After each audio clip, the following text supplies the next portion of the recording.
So I have quotes, so Okay. convert the quotes into POs. Please, I'll do that. yes. And then, I'll look at them, sign them if they're within a certain amount that I'm accountable for, and then send them, we can send them off for ordering. Okay. And get them to our plush lady who's taking care of all of the invoices for us. Excellent, thank you. Yes, So that was a question I had in terms of Closher. So they are still involved Stephanie is. somewhat. Stephanie is still helping us significantly with preparation of pay app. She and Dan are still continuing to receive and organize all of our invoices and prepare pay apps for us. Okay. So Stephanie's last month will be December. So So we're on to- anticipating that, yeah. Okay. Yeah. And I see like has completely demobbed and is offsite and. Progress. Alright. So for the things that we're having issues with, like the boilers, I assume all of that's still like under a warranty. As we have any. Equipment issues or whatnot. Everything to my knowledge, Lena, we're not getting any kickback on any of the items we're currently struggling with, right? Everything's. Thanks to correct. Lena. Nope, that's correct. Okay. No, the team has been great about working on that stuff and, we've had a few hiccups here and there, but they've been really good about trying to coordinate fixing things. The hardest thing is that a lot of these subs are not from Pinedale. So getting Right. them in is the complicated part. Yeah, the challenge. Any questions? Anybody else? All right, thanks, Lena. That puts us to subcategory 1 under there. We have a PCO to consider tonight, and we have had some early discussion about this, if you remember, but we wanted to wait until we had our whole team back with us to reconsider, and we still don't have our whole team. But it is timely and we can't sit on this anymore. So I would like to have some discussion with the board this evening about PCO number 278. And Jameson, you missed that we waited. Some of that discussion. Yeah, we didn't want to make a final decision until we had some input from you. So you all should have it in your diligent. And just for those of you who are unaware, this is a PCO change order. It's a rather large amount of change order that came to us very, very late in the project. We were not anticipating it. It's one that we had understood to have been valued out regarding lighting in the new facility. And we thought everything had been value engineered out.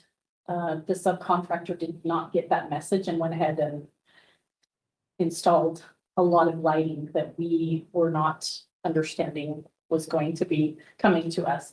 And so we now have to consider whether we're willing to accept that change order or what we'd like to do with that. So that's what we're here to decide this evening. So I will has everyone reviewed change order, first of all? I know you have, because we've had significant discussion. And I will, Lena, please jump in here too, if you need to ease this discussion at all, because it's kind of a tough one, but the contractor has made it very, very clear, the general contractor, that they will not support this change order under their contract because it was not brought to them in writing on time.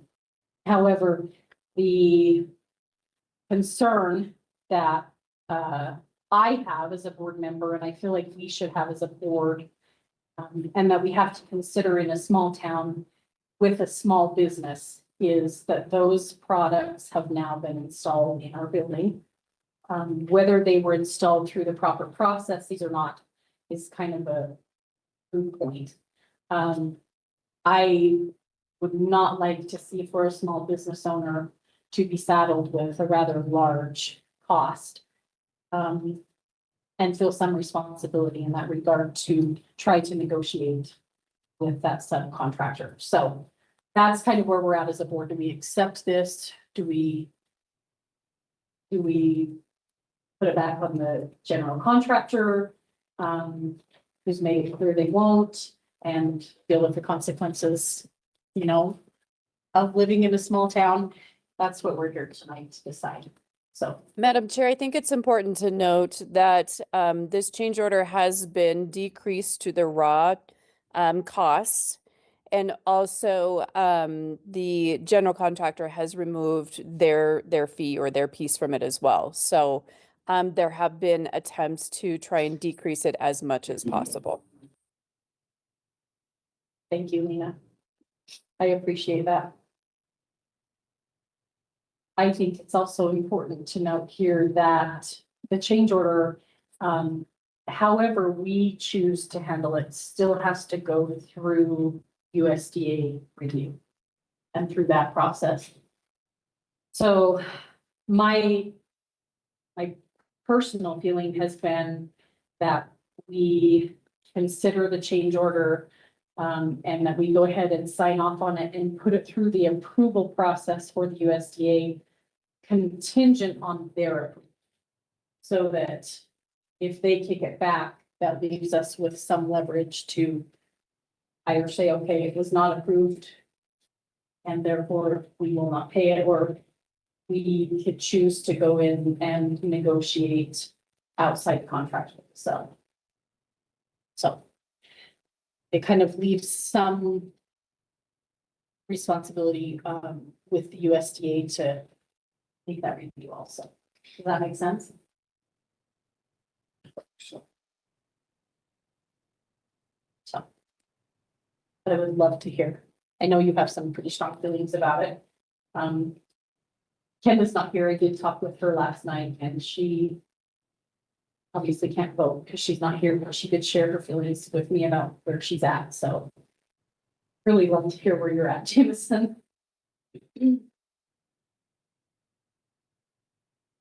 just from a pure structural contractual view. I don't support it either. It's a very unfortunate oops, it's a very expensive one for that contractor. But you're had on fiduciary responsibility to the district. Tough. I am curious what the USDA would want it. That helps me along. And I think I could probably be leveraged into something in the middle, but I don't think I can support just doing it outright. Scam. Sure. Sure. It's just so hard. And I know, make a decision and everybody talks about what we did or didn't do and whether it was right or wrong. Just from the pure fiduciary responsibility for the taxpayers in the district. It's.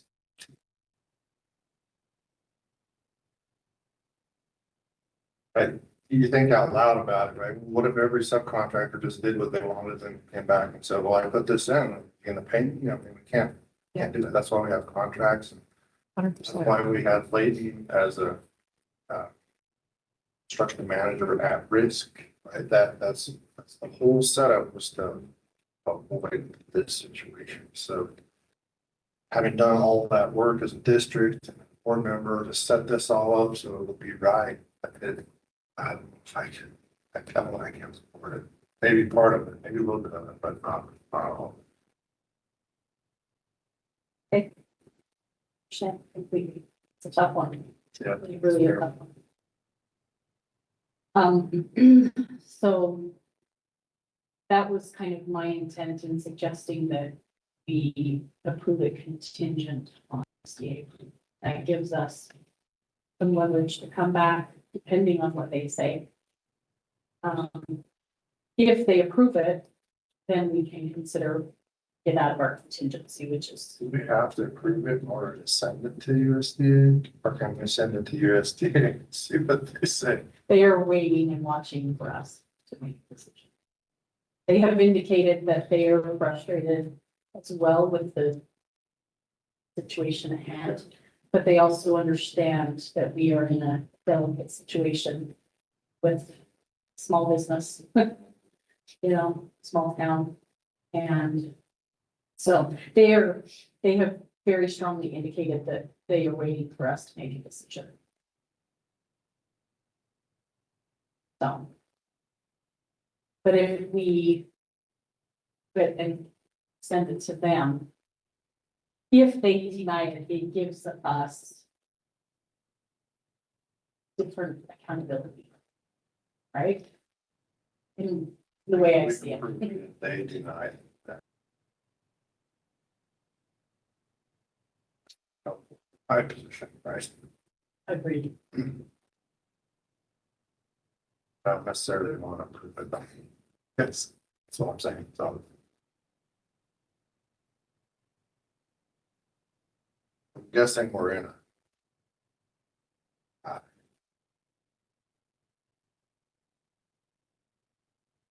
Probably. Probably so. Stuff too.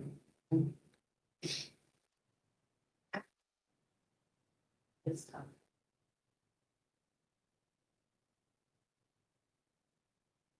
And that is where, not trying to convince anyone, I'm just throwing out all, because we've, you know, we've been looking at this change order for probably 6 months before brought it to the board and asked Leighton to go back multiple times. I feel like we exhausted every other option to not have to even consider this as a board, and we certainly don't have to consider it now. We could deny it and be done. Just the human side of me is on this shoulder, you know, saying this is really, this could really be detrimental. That sub is also still continuing work and, there is some struggle there. So there's that component. In my opinion, having listened to the USDA and had those conversations with them early, I feel like if we approve it contingent on their approval, then it allows us to either come back and say, okay, we can go back to the drawing board, or we are done because they denied it. Or it gives us some negotiating possibilities too. If we were to want to negotiate the amount down. My question would be though, if we approve it, we're approving it for this amount of money as it's stated. But, And then if it goes, contingent on USDA approval. I know, but then we have no opportunity to negotiate that down. And I am not in support of that because in my mind, like if we approve this, we're saying we approve of this 400 and whatever. And then if the USDA approves it, then that comes out of our contingency and You're correct. that gets paid. But if they deny it, I don't support that. I don't support it. I don't think it's not in the best interest of the district. And while I feel for them, you know, they have a contract. They didn't give us the opportunity to look at this and make a decision on whether or not we wanted to spend this additional money. And I understand that that was, you know, they didn't realize what was happening, but at the end of the day, like, that's on them. And I am okay potentially with something less, but don't come to us and ask us to pay for all of it when they are partially at fault for this. I wouldn't support paying more than half of it for sure. And I don't feel comfortable submitting it to the USDA on what, I mean, on a what if. Because if they approve it, then, I mean, and especially, I realize we have some contingency left, but if we're talking about other equipment and other things that we need, I can't put that ahead of those things that are more important to, or maybe more important to the organization. So that's right. Madam Chair, I believe that Nathan Pittman is Nathan? on and he's raising his hand. oh. Okay. I think it's Nathan Thank you. Pittman, doesn't say. Yeah, thank you. Nathan, are you listening? Is that you? Would you like to speak? Yep, that's me. Can you hear me okay? Hi. Yes. All right. I just wanted to clarify a few things. I think I heard what Jameson was asking. It was a little muffled on my end, but in terms of like how this cost came about and the sequence of the lighting VE and the change order. The change order did come in very late in the project. There was a couple times when we had asked early on if there were any discrepancies in the approved submittals for the subcontractor between, you know, what they had offered for VE and then what was ultimately accepted. But I do want to point out, just to clarify, Jameson, that what was installed that is in this change order was per the approved submittals and contract documents. So I didn't know if that had been mentioned or brought up. Um, the way it worked out was they had submitted a couple of different rounds of VE pricing. Some of that was rejected, and then they asked them to go back and submit for some more VE pricing, and they did that exercise. And then ultimately, some of the items that were originally set up for VE, the design team had come back and said, hey, we don't like any of these VE items. We would like you to approve or provide the original specified product. So that's how that took place. So the products that were installed were per the approved submittal and shop drawings.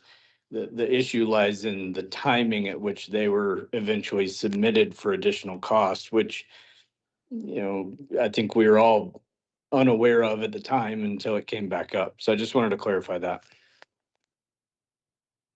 So Nathan, can I ask a question? Can you hear me? Yeah, Nathan, Go can you ahead. hear? Actually. Okay. So who provided who in the process would provide approval for them then to spend over apparently what was budgeted? Well, at the point that the architect comes back and says, hey, we don't like these VE items. We approve these, but we don't approve these. Typically, the subcontractor would come back and say, hey, these were approved, these were not approved. We'll have to take this back to our vendor and, you know, reprice this and let you know where we ended up. So they would come back to you, to Leighton, who they work for. Correct. Well, To they're, address yes, that. we are the GC, yes. So we actually did that exercise a couple of different times. And, you know, as Lena and Tanya both said in the past, we asked several times over the time that went on between the approval of the submittal and the time that the lights were actually installed, and said, you know, we may have some plus or minuses in the VE. And the USDA came back and said, you know, we really need to nail this number down. So we continued to try to work with the subcontractor on whether or not there was any plus or minuses in that column. And we got no notification of any additional cost all the way up until this change order came in. And I don't know what the reasoning for that was. I know that we had several discussions about it, but we were not notified of any additional cost as a result of the approved submittal until the change order that was presented to you. And of course, it's our obligation to present the change order. Not that we agree with it or not that we're asking for it. It's not up to us. It's our job to present you with the cost that they notified us of. Like Tanya said early on, we provided comments that the change order wasn't submitted in the amount of time that we had given them to do so. However, the products that were installed per the approved submittal, and that we were just forwarding that to you guys for a determination because we can't make that decision.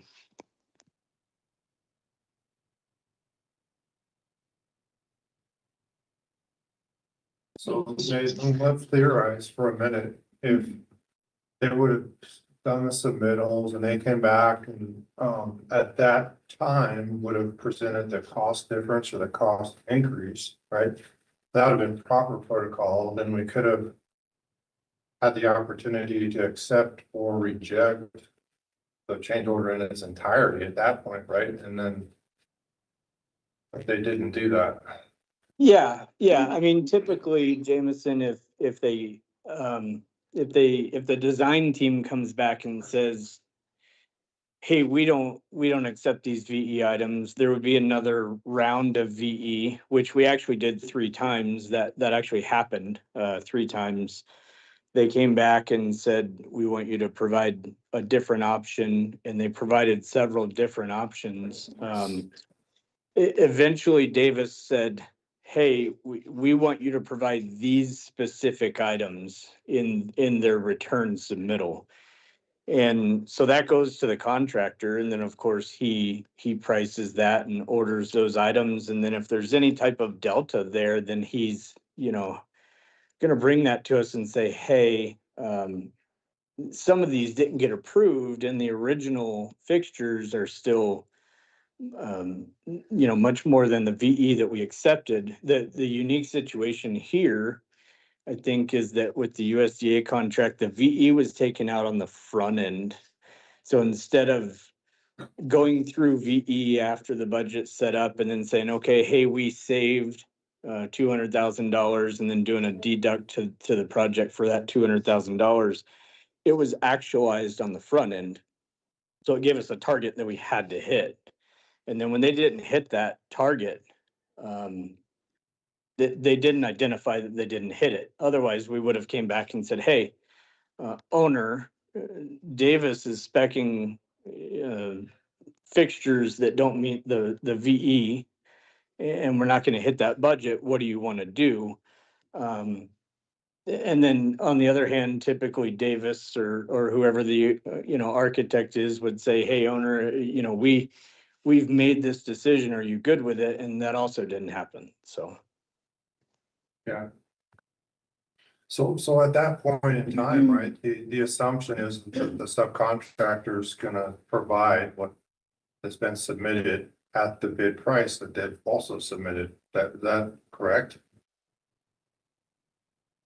Run that by me again. I don't think I fully understood what you're asking. So at that point in time, rewinding back to that period of time, the assumption from Layton would be that the subcontractor is going to provide what's in their contract and what's been approved in the submittals at the price that they've quoted, I guess. Sure. The budget. Yeah. Right. Yeah, You're absolutely. Yes. on an assumption that you're all good until all of a sudden you get this surprise change order for a bunch of money.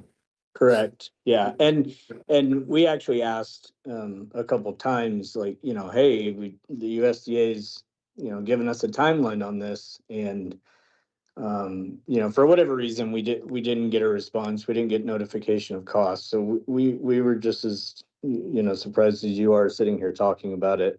But it's still our duty as the GC to present that cost to you regardless of our position. So. Okay, so another question, Nathan, and it's gonna seem not germane, but maybe for me it will be. So if we set apart the lighting issue, right? Through the period of the project, particularly the subcontractor, were there other contract issues? Were there other things that were presented and denied, or opportunities where they?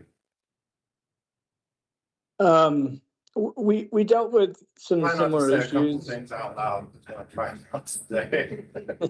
We Because it dealt with feels some a other certain way. I similar don't really issues want to with say that PE. out loud either, but anyway, go ahead. Yeah, sorry, I didn't mean to cut you off. I think I have a delay. We did have a few other VE items that we were able to work out, more on the front end of the project that were sort of the same situation. They targeted a VE goal, but then, in the funding process early on, they wanted to go ahead and lock in that price. So we said, hey, we'll go ahead and remove this from from our budget, and then, you know, we'll target this throughout the project. And fortunately, there, in most cases, we were able to either meet that target or early on say, hey, what did we hit? What's the cost difference gonna be? I don't know if you guys remember the one about the tile, the floor tile in the bathrooms. We got 98% there and then brought it up and said, hey, we can get the rest of the way there for this amount, and went through the change order process with that. But hopefully this is answering your question. Yes, we did run into some other items like that. Yes, we were able to rectify them. It was just this one item that came up at the end and kind of shocked everybody, you know, myself included, because of how many times we had talked about it. Okay, thank you. I think the other piece of information that sticks in my head and bothers me about all of this, and I'm like you, I'm trying not to say too much, but I'm going to say, we have established that there have been errors. Maybe errors isn't the right word. We have established that there have been concerns and issues brought up with design, and that seems to have played into this whole situation. According to lack of timeliness in submittals and how they came in. Does that make sense? Oh, okay. So I feel like, if they weren't provided to the sub in the appropriate manner and the time when we were doing the back and forth, that created some issue as well.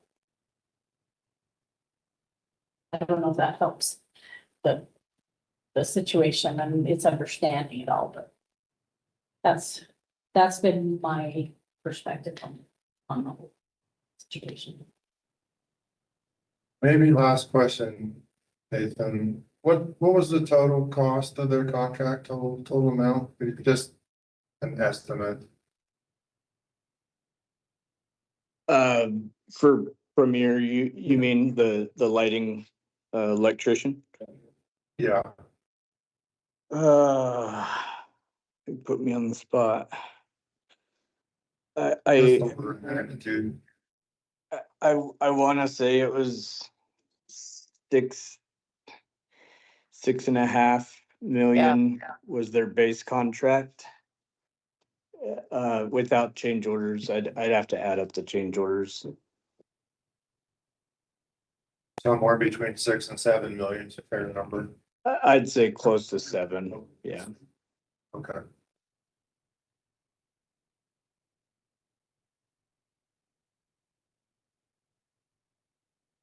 Is there any potential to ask them to reduce the amount? That would fall on us. That's precisely what I would like to see happen, but I would like to see the USDA deny it first. But that puts us at risk of it. USDA approves it, we're on the hook for all of it. Yeah, Not willing to take that risk. So if I may, and not having been involved in any of this, but it sounds like you have several options. Option one is to take the position that the contract, they didn't follow the contract process, approval process, and so they don't get anything. The other option, the humane option, is to split the difference with them. And then the third option would be submit the entire invoice. If USD approves it, then the entire thing is paid. What I'm hearing you talk about is that you really on one side are drawn to a number one, but you would be willing to go with number two. I don't think number three should be pursued because I agree with the sentiment that's been expressed.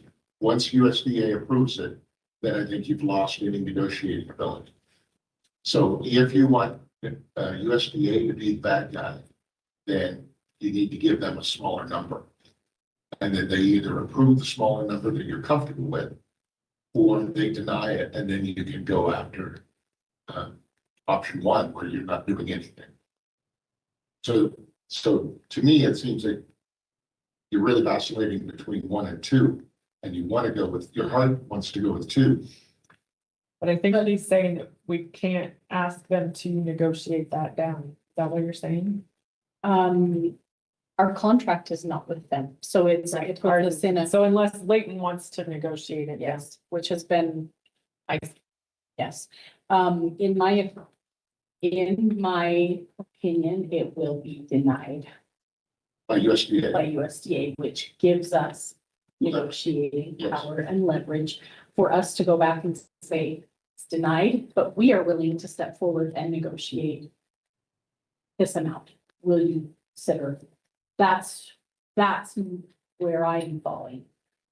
And so my suggestion is that you give them the number. That you not open it up to a negotiation. You say, this is what we're willing to pay. That's the number we gave to USDA. USDA said, no, we're willing to cover it ourselves, but only that number. But if USDA denies it, right, then it can't come out of our contingency and it comes out of our current operating. And I We're don't, talking around 200,000. if it's half, yeah, 220. So I struggle with that too. I mean, I could support a portion of it coming out of our contingency and our loan funds, but not our current operating funds. But conversely, if we choose that number and you know, take it to the USDA and they deny it, we're still, well, we're still in the same situation. But we're risking So- that it could be approved and we could pay it out of contingency. That's the, And I feel like that's what, if we make it contingent upon the USDA still approving it.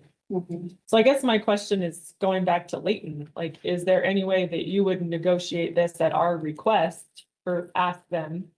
Negotiate this at our request to bring it down? Is that even possible? I can't answer that without the group, Ashley. I would have to talk to the powers that be. The tricky piece of that is how the USDA responds. If they say that it can't go in the project or they won't approve it, then they're gonna mean from both your owner contingency and my contingency, because they're both tied to the overall amount. The second thing is I would have to double check the contract language. I'm pretty sure that the contract ties the prime agreement to the subcontractor, which would mean it would tie them to you through us as the intermediary. And so I'd have to talk to Sean and Jeremy. I'm not 100% comfortable answering that without running that by them. That's fine. Lena, maybe you can, I know you've been part of some of those conversations, regarding negotiation prior to the consideration of this change order. Is there any? can you Yeah, speak to that And comfortably? Nathan, yeah, Nathan, I don't want to Yeah. speak out of turn either, but in my discussions with Sean Leisure, I was under the impression that he did not feel as though the sub would be willing to negotiate it any further. Just because of, out-of-pocket costs and so forth where he was at. So it's a really tough position to be in. That would be my feeling on it. If I had to guess, I think they've already revised it a couple times. We also took Right. our portion off of it because of the situation, obviously, but they see it as cost incurred. It was, Right. provided it's in the building, and that's just their position on it. So, yeah, I mean, I guess conversations could be had, but that would be my guess. Well, I guess I find it a little bit hard to believe that if they think it's nothing, that they wouldn't be willing to take something over nothing if that's what it's gonna be, but maybe they're that. And if that's their stance, that's fine. I just wonder if, if we can't show something to provide them that opportunity. And if they don't want to take that opportunity, then that's obviously the choice. But I don't know what that would have to look like. Contractually or. So I do know that I have been asked by Mr. Leisure to give, specific direction, if that is what the board is wanting to do, is to give them a specific number that we as, that the board or the hospital district would like Layton to negotiate. So if that's the route that you are wanting to take, that is what Layton has asked of me historically. But it also has reiterated that they were concerned about the sub not wanting to negotiate further.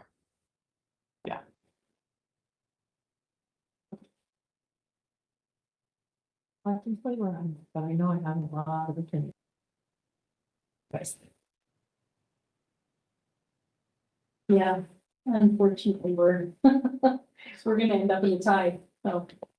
49% of what they asked for is $216,000, $216,482.40. I I would support that move. would support that It contingent, goes all the way through USDA and it's approved. And contingent upon USDA approval. So yeah, if it doesn't, then that's kind of a hatch that's on. right, well, that's what I'm saying is like, I wouldn't support it coming out of our cash. Yeah, I wouldn't do it. I would support paying upon USDA approval coming out of project. Would you like to put that in the form of a motion? I can, and that's why I did the math. Madam Chair, I would propose that we approve PC 278 and a reduced amount of $216,482.47. And we would also support that if approved by USDA. Well done. I'll support that. All right. Thank you, James. And we have a motion I will second. and a second. Is there any further discussion? Okay, then I will ask for a vote. All in favor of the motion to approve this PCO in the decreased amount as stated by Mr. Ziegler and contingent upon USDA approval, please say aye. Aye. Aye. Have to vote on this one. Any opposed? Madam Chair, I would like to note that I abstain my vote. Thank you, Taylor. So motion carries with 3 ayes and 1 abstention. And we will go to the drawing board, back to the drawing board to work with the Layton team to decrease that and start moving through the process. Well done. Well done. Okay. Next item on the agenda is the November pay app.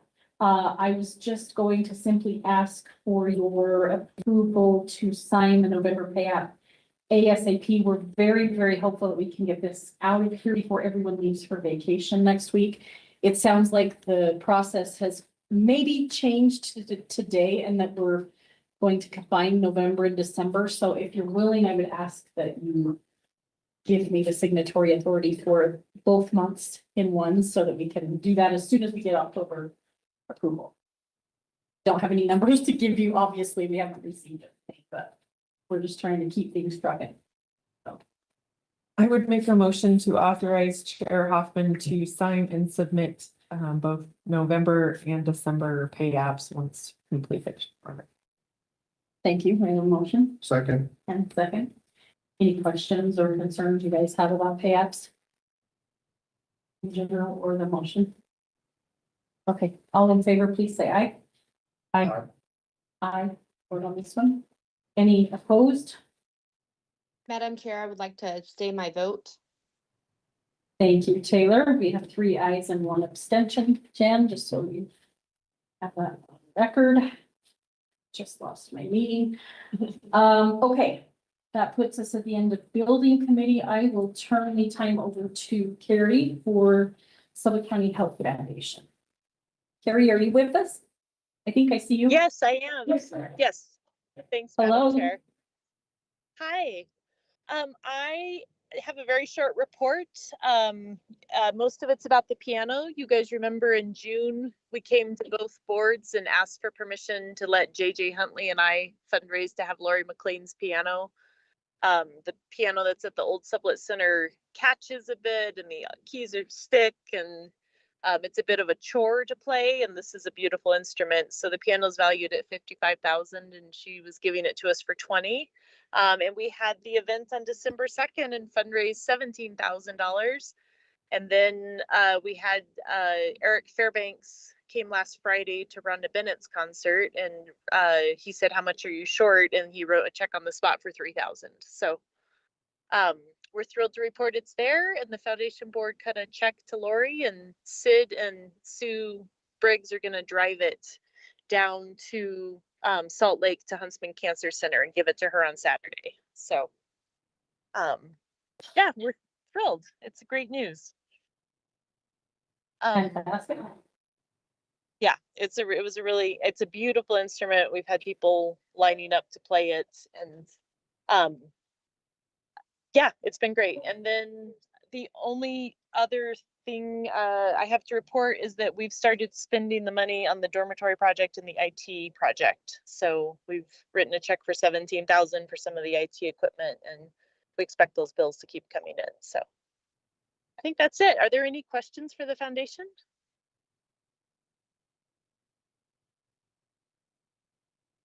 I would just like to say thanks for everybody's efforts on the piano. I think that's awesome.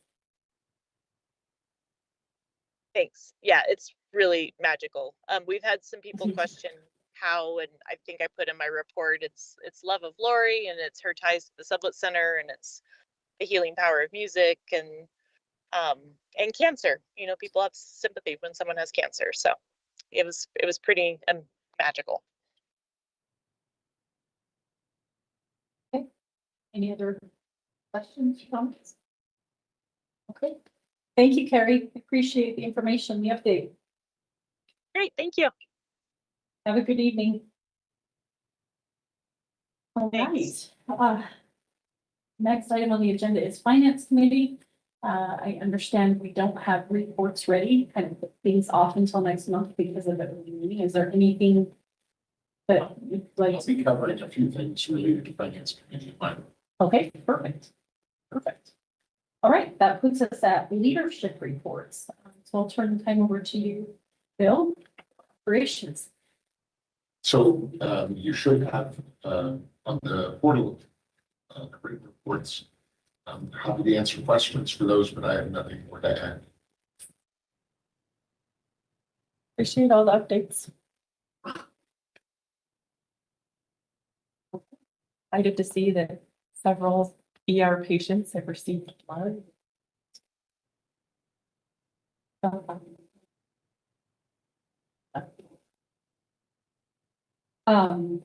It's been kind of exciting to do the town council meetings because we had some really positive comments at Marbleton week before last, and I understand there were some good comments made at Big Piney's town council last night.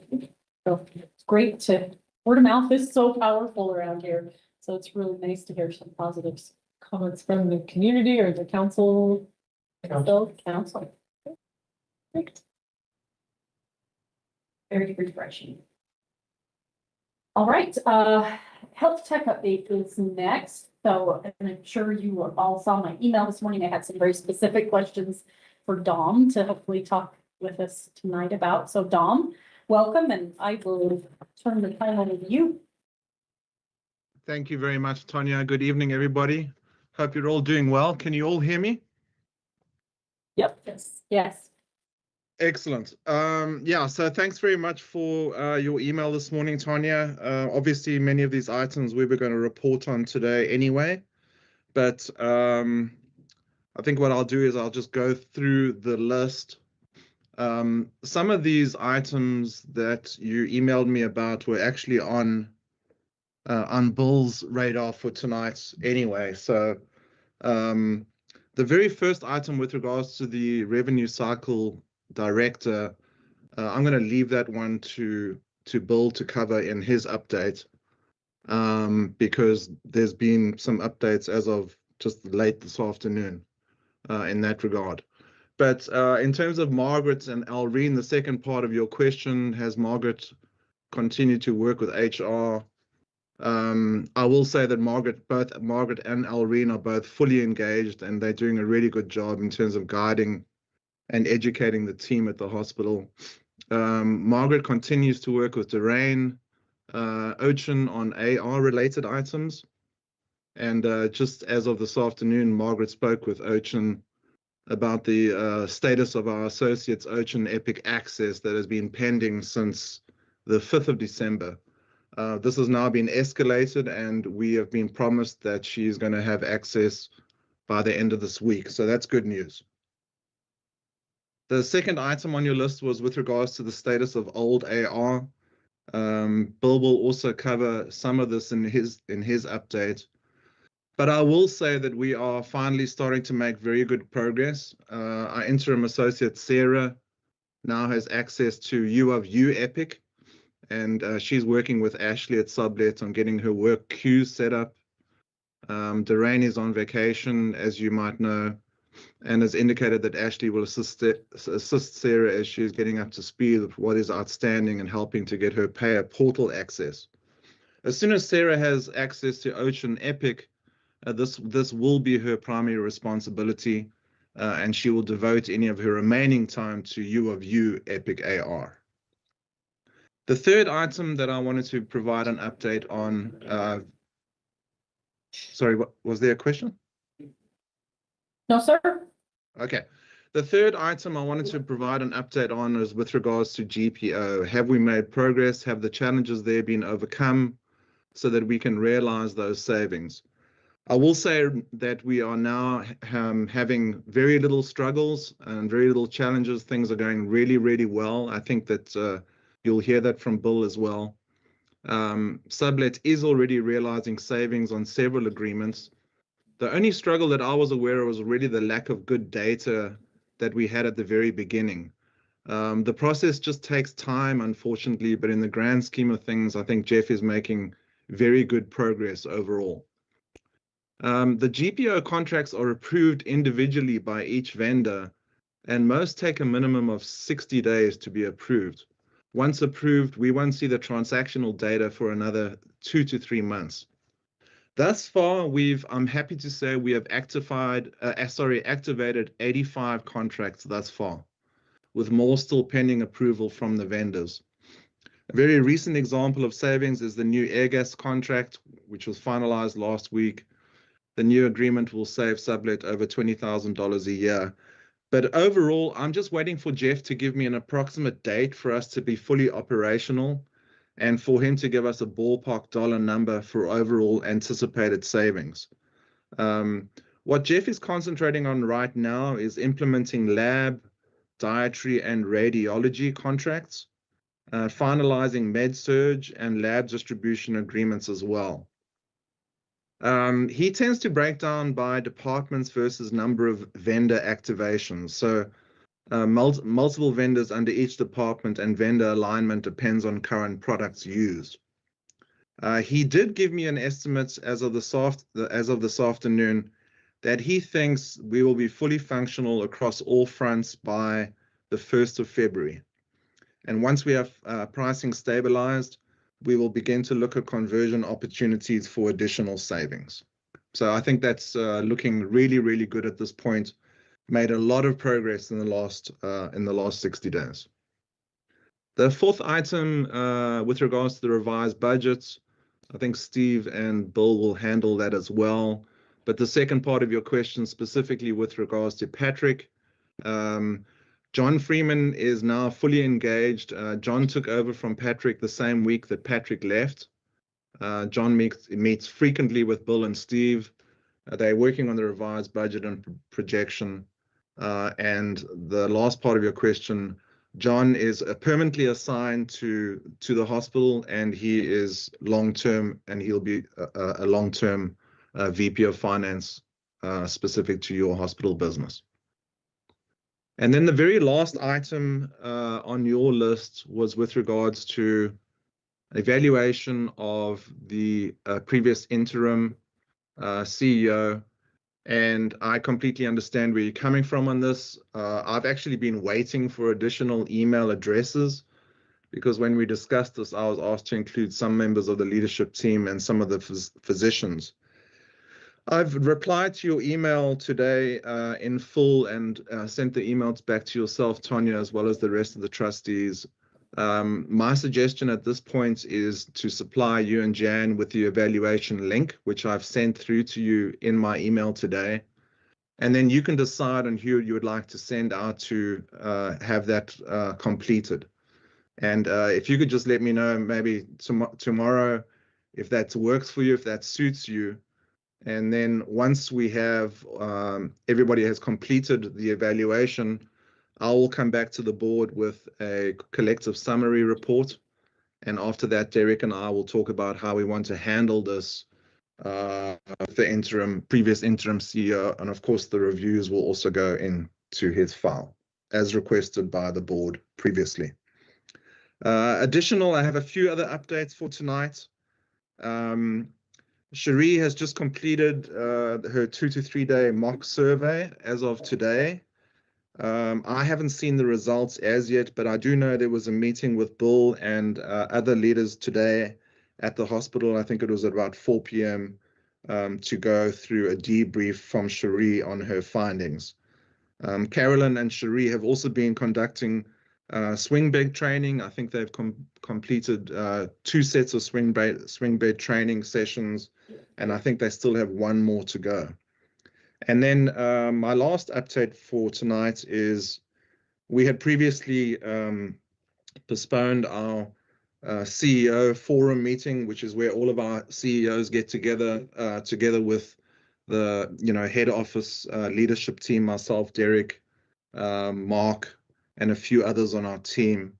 We've now rescheduled that for March the 9th to the 11th. So those sessions are really, really good. There's always a very good cross-pollination of ideas from the different CEOs. And in most cases, they're able to leave those sessions and go back to their respective hospitals and implement some really good ideas. And that's it from my point of view in terms of an update for tonight. Does anybody have any questions for me?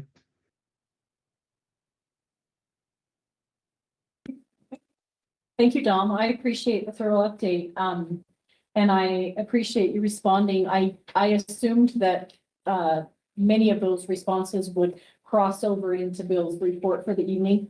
Really just trying to, those things that I brought up to you keep me awake at night. So I really am just trying to keep them first and foremost in the front of my mind and make sure that we're asking all the right questions and hammering home on all of those concerns consistently. So thank you. I appreciate that. Absolutely not, my pleasure. I don't want you to lose any sleep. So if you're losing any sleep, just email me or call me. And you don't want that. no, I can guarantee you, we're giving everything that we need to be giving its full attention. So, but yeah, by all means, whatever you need from me in terms of answers to questions, please don't hesitate. That's exactly what I'm here for. Thank you, Dom. All right, next on the agenda is CEO report. Mr. Patton, you're up again. Thank you. So I wanted to start with the organization chart. I had emailed that to you. And it's curious sitting here reviewing it, I find several arrows are missing. So I didn't have an arrow for the quality services director, and then 3 of the officers that don't have arrows for. But other than that, as I've reviewed it, I think the org chart is still fairly representative of how I think the organization needs to be structured. So I'll just walk through it, and then I'll be interested to hear any comments you might have. So start with the residents of the county. That's ultimately who our customer is. And then the responsibility to the district board, doing business as Sublette County Health. Directly off of the board would be the foundation board and the medical staff. Carrie DeWitt having a relationship to the foundation board, but then also a direct report to me. Dr. Burnett having a connection to the medical staff and then also a direct connection to me. And then I tried to make the colors match sort of the category, if you will. So the light blue would be the officers, green is directors, yellow is managers.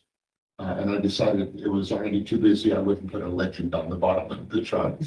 I figured you'd be able to pick that up. We're going to do what I call division-specific org charts. So I use the skilled nursing facility.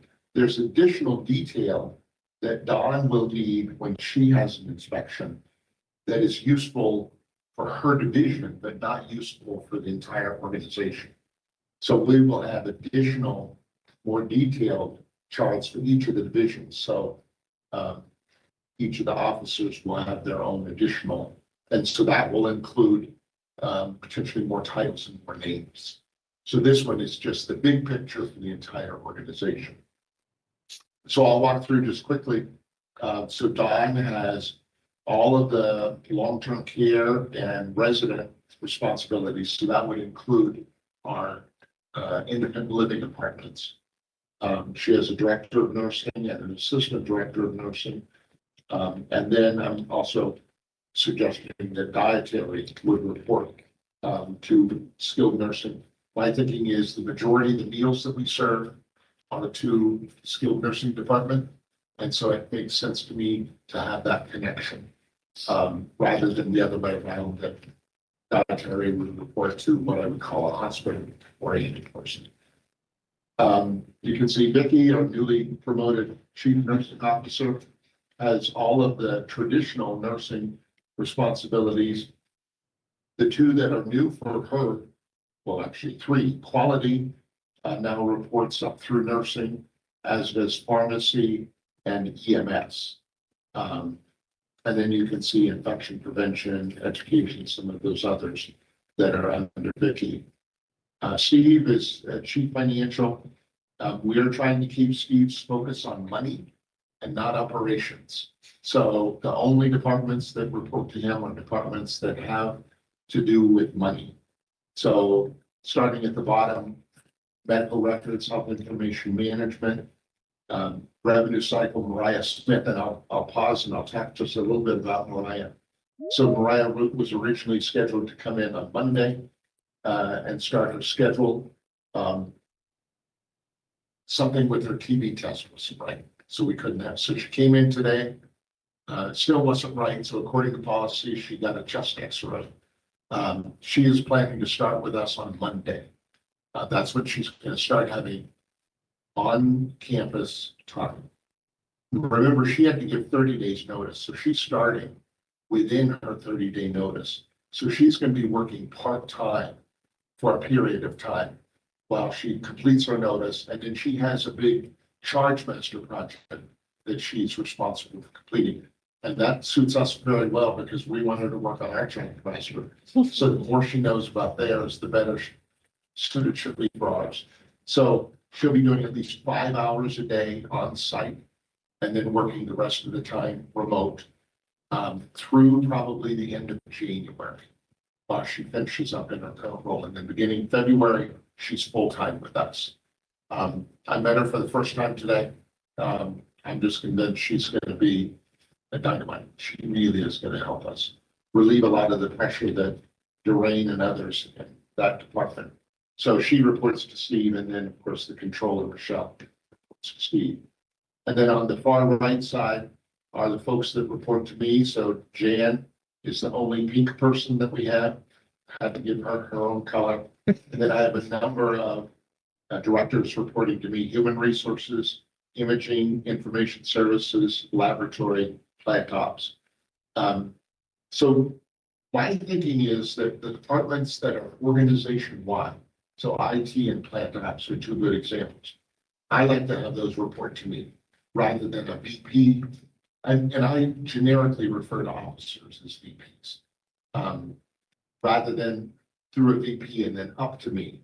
And so this will be new. Brett is not used to report.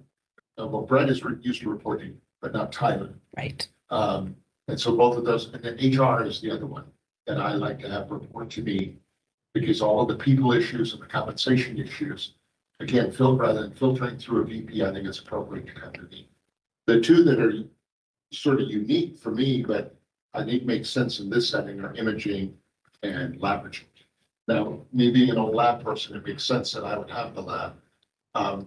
Imaging, I think just looking at the load that the other people have, for the time being, it makes sense for me to have that department as well. And then you can see that materials reports through plant ops. So that's another one that sometimes I would have report to me. Several that we don't have names on yet, risk management and compliance, that's one. The person who did it has transferred into the laboratory, Kathy. So we need to designate who's going to be doing that. But I gave that to you in advance, so you have a chance to look at it. I'd be really interested in any comments you have about the work chart.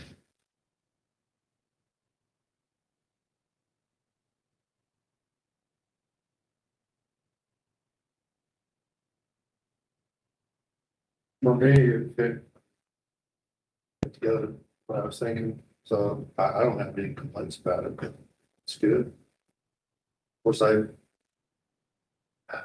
heard it once that org chart are short-lived sometimes, so just depends on your needs, right? And today this represents what we need, and That's what I'm trying to do, and to position for the next CEO so that they wouldn't have to make what I think of as minimal changes to the org chart. So I typically have not asked for approval. I always ask for input so that if you have any concerns about the org chart, I can take that into consideration. But if you're okay with it, and I'll fix the other little arrows, we'll publish this, and then our staff will appreciate knowing formally who they report to. The grapevine has gotten a hold of most of this, but we'll make it public tomorrow. Moving on into my report. I wanted to talk about the critical access conversion. So Dom mentioned Sherry's mock survey. So we've had her for 3 days. She was very complimentary.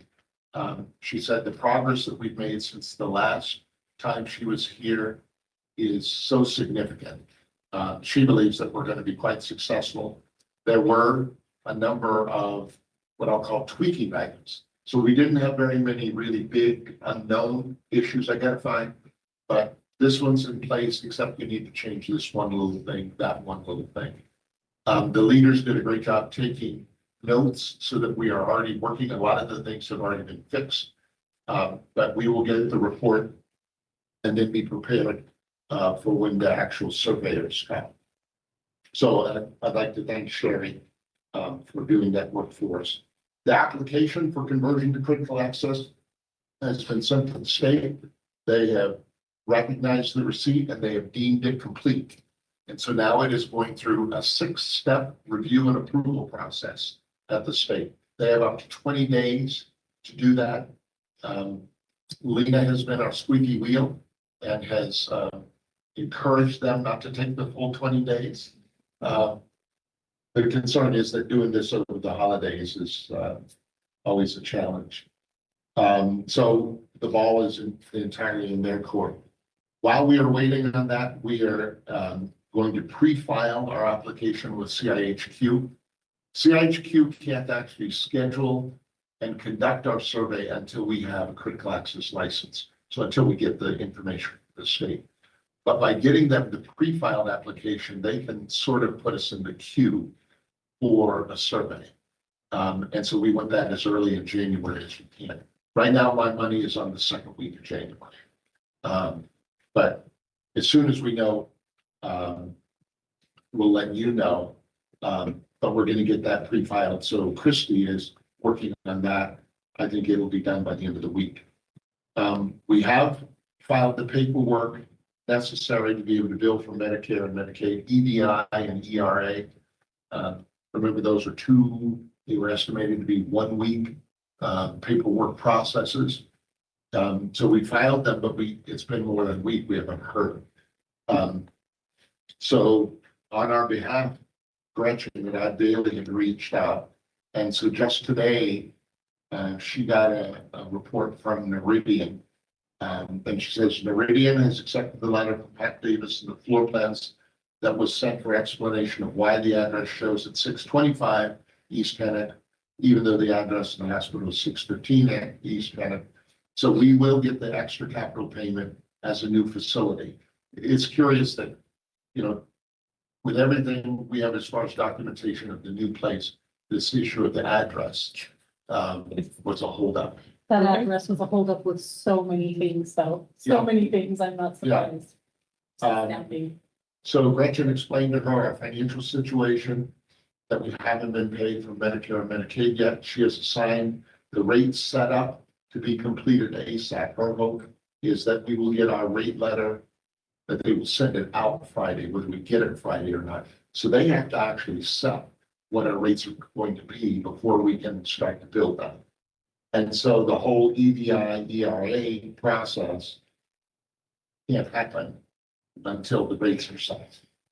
So I don't know that I had heard that one before. So I was originally trying to call and talk with Meridian, and I was going to be the squeaky wheel this time rather than asking Lena to do it. But she has said that because we can't do anything until the rates are set, there's no point in doing the squeaky wheel thing. So I think that we're as far along as we can be. Lena, do you have any comments you'd like to add to that since you've been so involved? I don't think so. I think that you've hit all the high points. It's been very frustrating, but I do feel like the state, Director Johansson and his office and so forth have been incredible to work with and have pushed every step of the way that they can possibly help us. So I am being the squeaky wheel. So far it seems to be well received. They understand where we are and the concern that the holidays are next week, and we're just worried that it's all of our progress is going to come to a screeching halt. So we'll just continue to keep working together and keep pushing hard as hard as we can. Thank you, Lynn. So Mariah starting next Monday may well line up with our ability to start working on that Medicare and Medicaid backfill. So that would be huge.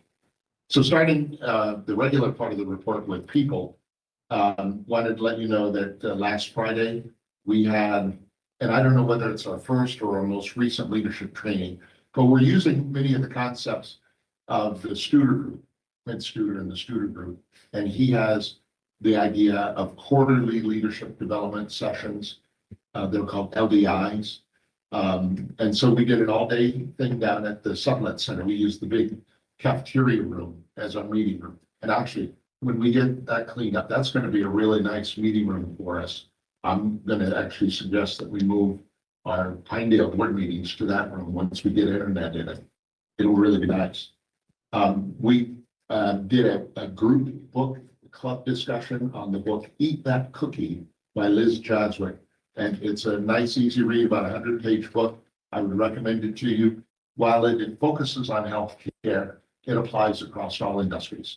It talks about things like turning negative environments around with very specific strategies, injecting positivity into your team, overcoming victim thinking, dealing with negative people, creating effective fun and effective celebrations, and realizing that happiness is a decision. The overall core message was that positivity starts from within and benefits individuals, teams, and organizations. Jan brought some nice sugar cookies for us, and we did some cookie decorating. That was great fun. And then we had lunch that was prepared by the cafeteria. And then we spent the afternoon doing what I call community service. We actually cleaned out almost all of the rooms on the north wing, getting ready to move the offices down. And it was so cool to see the group working together. Jan was the forewoman. She assigned responsibilities, but she got in there, bless her heart, even though she had just recently had knee surgery. She was working with the dolly. I'm afraid she might have overdone it. But it was a great day. So, as Carrie mentioned, we've already begun to use some of the money the foundation has provided. We've ordered the equipment that we need to connect the networks, the Sublette Center network with the hospital network. Until that happens, we can't move. So I had hoped that we would be able to move by the end of the year. That's not going to happen. But the fact that the team went down, it really is going to allow the project to be on schedule for early January. I don't think Kevin and Tammy could have done all of that work on their own. We've updated our call policy. I think I had mentioned that this was in the works. It standardizes our call pay and our callback mechanism. It requires on-call schedules for housekeeping, imaging, IT, and plant ops. Other departments can have call schedules, but it has to be with the approval of the senior leader. We've also implemented a new charge nurse differential. This is to appropriately compensate our nurses who are taking on the extra responsibility of being the charge nurse. So remember, when Vicki was promoted, she was the DON. We're not going to replace the DON position. And so instead, we're going to have charge nurses. And so this is a much more effective, cost-effective model of providing that shift-to-shift oversight. And so having the differential is very appropriate. We've also implemented a new nurse preceptor differential to compensate nurses who are teaching or training our new grads. And we're looking at expanding that policy to departments like X-ray or laboratory, because when they have a new grad, you need to have a preceptor. And then we're looking at whether a version of the policy should be applied to all departments whenever they're training what I'll call a rookie new employee. Based on the title description that you reviewed at the last meeting, we're now going through and standardizing all of the titles throughout the organization. This is one that I think we need to address. And it's the PTO conversion dates.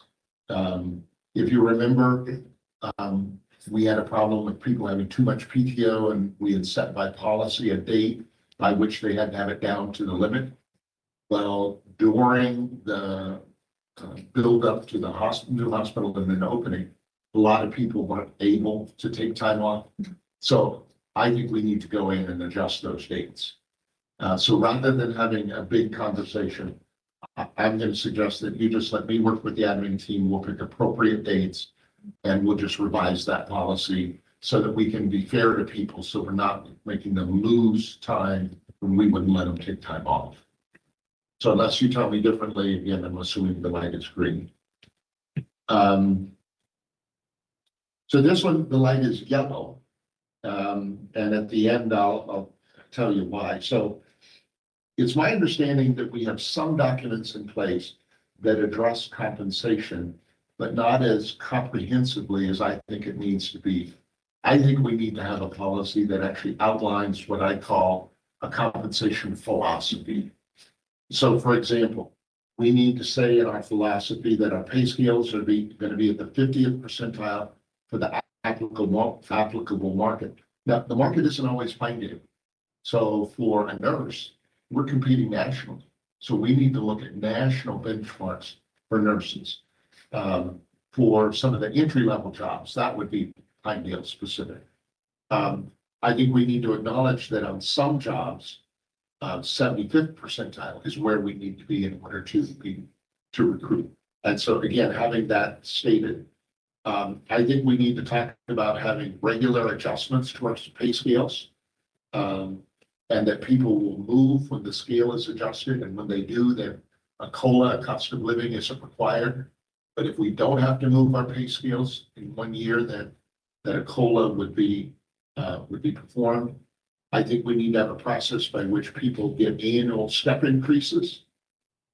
If we don't, then people get stagnant, and then every 3 or 4 years, people are going to be behind, and you have to do this big catch up.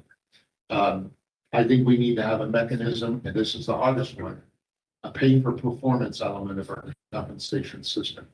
But I think to have that is essential if we want to really retain top talent. And so all of that needs to be covered by a catch-all statement that says this will only be done if our overall financial position allows it, and that we can suspend any or all of the policy at any time based on a financial situation. So what I'm looking for is your permission to develop this work and then bring it to you for approval. If you don't think now is the right time, I get that. I just need to know that. But I'm thinking that this would be good, what I would call foundational work for the next CEO, so that they would already have this work done. And then if anything, they would just need to tweak it a little bit, but not have to create it. So I just need you to nod and say, yep, we think it's a good idea, go forth and conquer. You don't have to give me an official motion. I'm very supportive of that. Feel like it needs to happen. Okay, Guys are, yeah, I agree with those. okay, good. And then shifting to medical staff. I'm working with the medical staff and the quality department to create a process for tracking and reporting timely completion of charts. So I'm told that this has been an issue for some time, but we never have put together a process to monitor and then report. So it's going to be a two-part thing. We're going to actually pull data on a weekly basis, and then we're going to send it to the medical staff. So they know, each and every one of them knows where they stand as far as their charts. And we're doing this for a couple of reasons. One, I mean, you have to have a complete chart to be able to provide good care. So if you come into the ED today, and then 2 days from now, you're seen by your primary care, and that chart from the ED isn't done, your primary care isn't going to be able to provide as good a care as they could have otherwise. We need complete charts for billing, and then the providers need that number because that's one of the incentive metrics that they earn bonus on. So multifactorial reasons to do this. So we've actually pulled contract language from all of the medical staff contracts. Thank you very much, Jan. And we have found that some contracts don't have any language about when a chart has to be completed. Some contracts say 7 days, some contracts say 48 hours. Some contracts have both 7 days and 48 hours in different sections. So as part of this, I think we need to standardize our medical record completion language in our contracts. And I'll have more to say about that in executive session. So this one, I'm assuming the light is green unless you tell me otherwise. We've had 2 different companies come in and make presentations about wanting to have their helicopters live on our pad. So they would have space out of the airport for inclement weather, but when it's not bad weather, the helicopter would sit right on our pad at no charge to us. We think that that would be good from a perception. It would bring additional jobs to the community. And it has the potential to significantly reduce turnaround time if we have to fly somebody out. So we're gonna work through the proposals that they're making. Again, it's free. I believe nothing's ever free, really. So at some point, they're gonna ask us to have fuel available on the pad. And so we'll have 2 different options. We can have a tank above ground. I don't like that, both for aesthetics and safety, or a tank below ground. I think that's the way to go. Neither of them are making that a requirement straight out of the gate. So we would be able to do this and make sure that they're going to continue, because my concern is I don't want to start something and then 9 months from now they pull the plug on it. So that was one of the questions that I asked both companies. What is your commitment to be here? And they've said, you can cancel the contract, but we can't. So we'll see whether or not the contract actually says that. And then the other thing is fencing. It wouldn't surprise me at all that they're going to want to fence the helipad. But again, not straight out of the gate. So as we go through, we're going to make sure we evaluate our legal risk as part of our due diligence, make sure that insurance coverage from them and then our policy, all of that's in place. But it's a pretty cool opportunity for us. And I'll keep you posted as we move forward. So another green light, this was from the provider meeting that we had, I think it was just yesterday. They were concerned about incentive. We have not been consistent in the timeliness of providing incentive payments. So I think we're actually providing the third one by the end of this month. So what I've committed to is coming up with a policy that defines the process that we're going to use. So we pay it for the first quarter, but we need about 45 days to close the month and get the numbers together. And then it would be in the paycheck following that. So to talk specifically for next year, first quarter, January through March, we would have the data done by the middle of April. Nope, middle of May. And then the last paycheck in May, they would get it. So that we would have this process and this calendar that we would commit to doing so that they would know to plan on when they're going to be getting their incentives. I thought it was a very reasonable request and something that I plan to get in place for them fairly shortly. Shifting gears then to finances. So this is another green line issue. We have found that our charge master for outpatient lab pricing was not set up using our current pricing or our past pricing. So Cora Health, who did our charge master, it seems like they use their own database. And so the prices that we're currently charging for Pinedale lab is much higher than what we used to charge and much higher than is being charged here at Arlington. So Steve is already on this. He's identified where the problem happened. We're looking to get that charge master that we used before the hospital opened. And if we can, we want this fixed by January 1. Patients are actually driving from Pinedale to Marlton to get their blood work done because of this.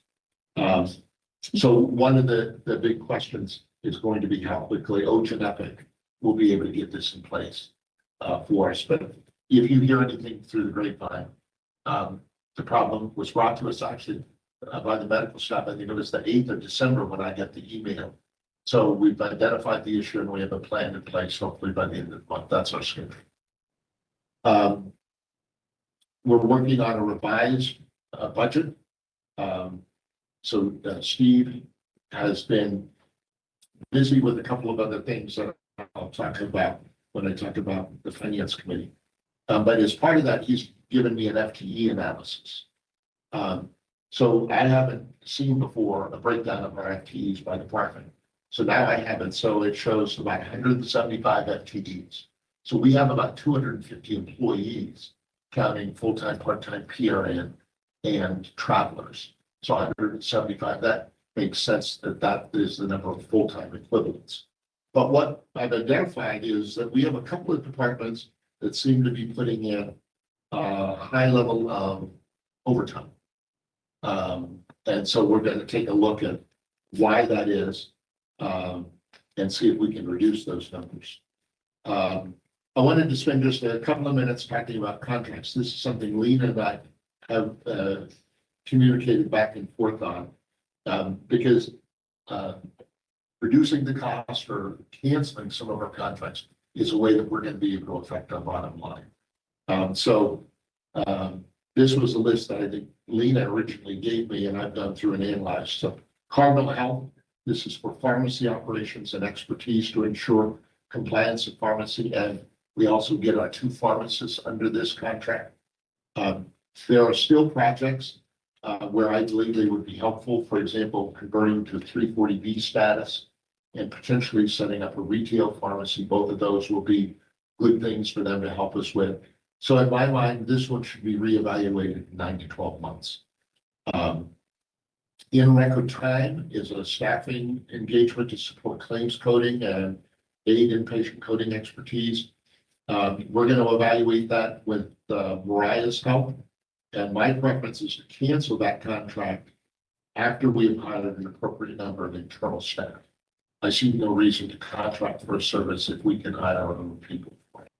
But we're going to wait for Mariah to help develop a schedule. Cora Health, that's the one that does the charge master for us, the revenue integrity vendor, support compliance and bill price the initial charge master. That's one that I really want to take a hard look with Mariah's help. I am really doubtful that we're going to need that contract long term. And so that's one that I'm going to want to cancel. I hope I get to cancel it and the next CEO doesn't have to question it. Scale Data, that's the company that we brought in to help us with IT systems as we built out the hospital and the nursing home. I've already begun talking about this with Brett. I think that this contract, we probably need some elements of it, but it needs to be reduced in scope and cost. We're paying way too much, I believe. And so that's one that Brett and I are already working on. Andy Working, he's an industry expert in doing managed care contracts. So now that Steve is here and has his feet on the ground, we're going to talk about where we are with the contracts, how many more are pending, and whether or not we need him on a regular basis or maybe just a PRN basis. That one may want to wait until the new CEO is here. But we're going to take a look at it before. NHA Consortium, this one manages USAC funding. So that's funding that we get to reimburse us for high-speed internet connections. This is a federal program. So we had a company that the president, the person we talked to most of the time, was one of the most grumpy people. So we've switched. And I forget whether it's an Oklahoma or a new Nebraska-based company. So we need to have that service. It doesn't cost us very much, but as long as the federal program continues, we need someone to sort of serve as our intermediary. So we've switched from the grumpy lady to a new company. Solventum, they used to be known as 3M. They're a computer program that works inside of Epic. To provide compliance and enhanced coding functionality. This is a contract that we need. Every hospital I've been at, we have it, and you don't have any ability to negotiate because there aren't very many good options. So 3M is or something to this one. Corwin Health Physics, this is where we have the physicist that comes in and makes sure that we're in compliance in the imaging department. That's a contract that we need to keep.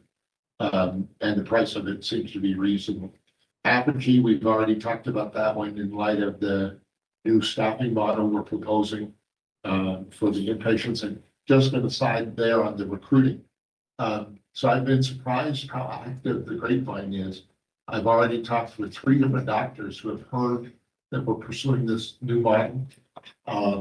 And so they want to put their own little group together. So it doesn't hurt to talk to them. Also, Sharon Ziegler is working with me to contact all of the residency programs within a 250 or 300 mile radius of us. And then we're going to reach out and talk to their 3rd-year residents. And we need to do that in January because that's when they're looking for jobs. So I really appreciate Sharon's help. ArcHealth is a contract that we've already canceled. That will end as of January 3, and I estimate we'll save over $1 million a year on the new internal staffing model. Access Healthcare is a contract that we've already canceled. So I just wanted you to know that we're actively looking at contracts. I appreciate Lena's perspective on these. And so we'll continue our work looking at contracts. Dom already mentioned the medical gas, how we're consolidating. We used to buy from Airgas and from, I think it was Norco. We're bringing it all under one contract and saving about $20,000 a year. We've just finished the paperwork for bringing all of our dietary products under Cisco. And so as part of that, we have to commit to buying at least 70% of our food and supplies through this contract. And 70% is actually a very generous percentage. I'm used to seeing 85 or 90%. And they do have a different tier, but I think 70% is a good place for us to start. I don't know what the dollar savings on that one is, but knowing what our spending is in dietary, I'm sure that we're going to see significant savings. One that's a red light, and it's nothing that I don't think any of us can change. Sharetta and I recently met with the Rendezvous Point leadership team, and we were exploring ways for them potentially to take over on a permanent basis, doing meals for Aspen Grove and the Heritage Home, Heritage Apartments. Keep my heritage straight. We've heard a little. Yeah, and so we had actually offered that we might pay, since it would be an incremental cost, that we would potentially be willing to pay for the service. She called a special meeting of their board, and the board decided that now wasn't the time for them to take over the responsibility. They didn't give us any specific reasons, but even if we paid for it, they weren't interested. So we're gonna check that one off the list and continue to look at other options. But until we identify a stable, permanent replacement, we're gonna continue to provide meals. And the meals have dwindled. Most of the time, it's 2 or 3 people a day. It is not as expansive as it used to be. So if you hear through the grapevine that we're cutting it off, until you hear from me, that's just not accurate. And now miscellaneous. So we recently got a letter from CMS with a complaint. And when you get these letters, your heart just falls because you don't want to mess with CMS.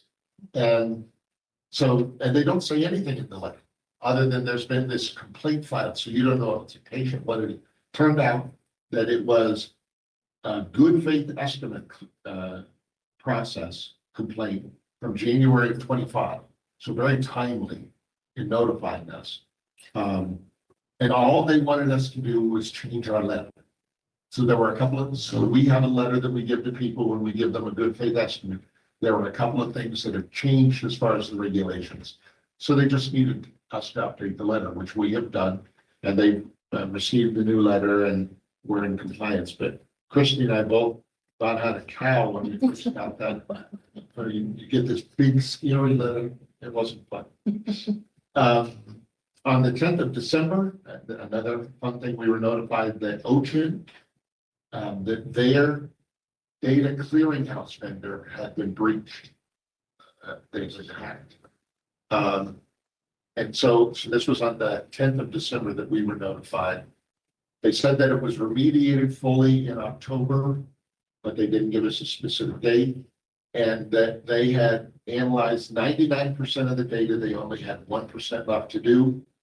Christy has reached out to them to see whether any of our data was affected. She has been told that no, they have not, unless it's part of that 1% that they still have to analyze. So we continue to monitor the process. They give regular reports, but for right now, I think we've dodged a bullet on that one. The December meeting with the county commissioners on the 2nd of December, I met with them. That was my 3rd meeting with them. The report that I gave was well received, and they're now at a point where they are giving me suggestions.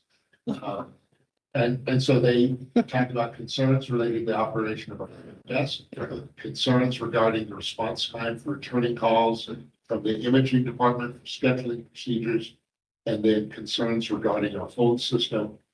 They talked about the messages are too long, they get lost in the phone trees. It takes us too long to answer. So we're going to convene a big group to look at all of our phone systems to make sure the call trees are right, that the phone numbers, because with the new hospital, we have the old numbering system and the new numbering system. And I've actually suggested, would it make sense? I know this is going to sound like heresy, but for us to have a real person answer the phone. So that during business hours, all they do is switchboard. They not schedule. All they do is answer the phone. So that's one of the things we're going to take a look at. It's having a live person. It's a novel idea. But a lot of people- Novel.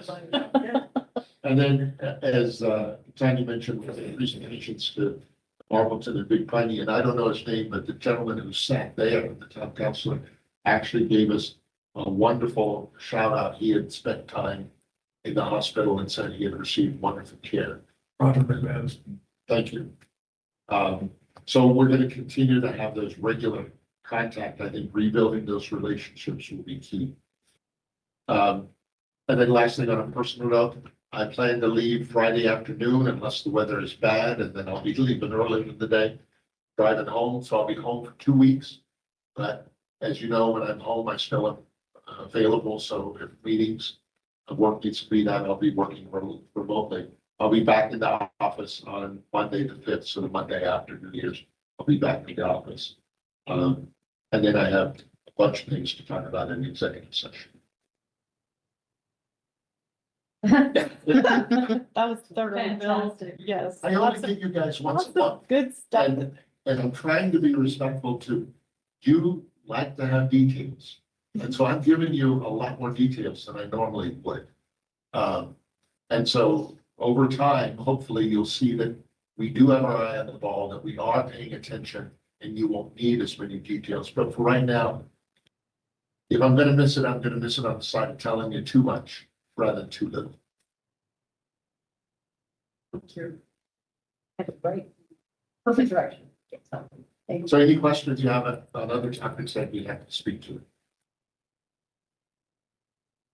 Eat that cookie, right? Eat that cookie, Liz Jasmine. Okay, I wrote it down too. Last one. And you can do it on Audible as well. Last one I did was sugar with my cheese. Yeah. I'll look up the, my cookie. That's good. Why do they always write about food, right? But I can't even figure out. Taylor, did you have any questions for Bill? No, ma'am, thank you.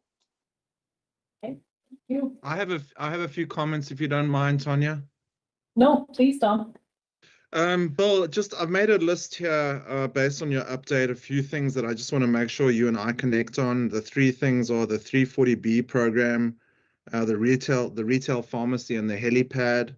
I've just recently been through this with a few of our hospitals, and I really would like you and I just to connect on those three items. And then another really, really important critical issue right now, as most of you will know, from a cybersecurity point of view, Bill mentioned it, the data breach, but the hospital industry and the healthcare industry still remains right now as the #1 industry that cybersecurity is having problems with, and they're still the softest target from an industry point of view. We've just recently put out an updated playbook on cybersecurity, and I would really like Derek, our chairman, to present. It'll only take sort of 20-25 minutes to present to the board our cybersecurity playbook. I really think it's important that you have a really good understanding of the threats. And then, which leads me to another question, which I think I would really like to follow up with Lena and Bill on, and that is making absolutely sure that you have the required insurance for cybersecurity and for data breaches, because it's critically important that you have the right insurance in place. So I've made a note to definitely follow up on that one. And that's it. Thank you. Thank you, Don. Could we have Derek's presentation for our January board meeting, education? I'm pretty Possibly. sure I could do that. I'll give you an answer on that tomorrow, but I think that'll be fine. I appreciate that. No problem. That's one that you guys probably remember. They spoke at the consortium last year about cybersecurity, and it completely terrified me. So I have asked so many times, are we safe? Are we in the best compliance, with our IT systems to not be a target? So preliminary answer, my conversations with Brett, we have the appropriate firewall. So that's one of the things that Scale Data does for us. And so we have that, and Lena can verify the amount, but we do currently have cyber insurance. And as part of our renewal, that was also part of what we included again.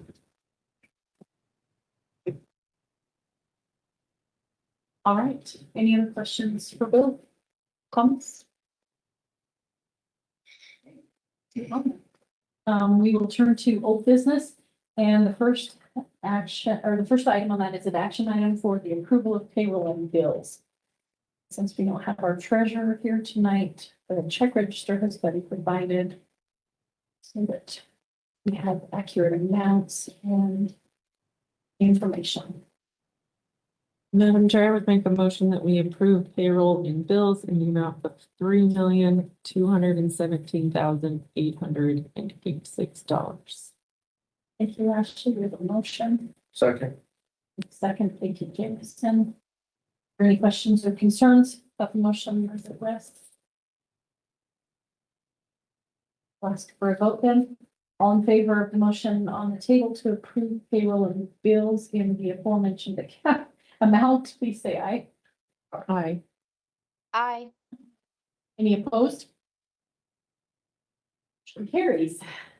Next item under old business is invoices over the $20,000 amount. This is an action item for multiple invoices to include the skilled nursing facility revised annual adjustment payment, Pinnacle Emergency Group, Apogee, Moeller Law, Health Tech, Impeccable, Bank of Jackson Hole, and the gap pay, corresponding gap payment for skilled nursing facility. And Chair, I move to approve all 8 items in section B for invoices over $20,000. Thank you, Jameson, for the motion. I'll second. Okay. Second, any questions or comments about any of the items as presented? I have one question. The skilled nursing facility revised annual adjustment. Is that a negative? Are we getting money? So this is a two-part payment movement. Yes, That okay, we pay them money right, and then they pay us money. yes. So Okay. this is an adjustment to This is that. the adjustment. So, Okay. yeah. Yes. Thank We you, net Justin. out positive on the. Right, overall movement. this time. Yeah. Okay. Any questions? All right, all in favor of the motion on the table to approve those invoices over $20,000 as presented, please say aye. Aye. Aye. Any opposed? Motion carries. Next item on the agenda is the final review of the delegation of authority as revised. So did everyone receive that final revision today?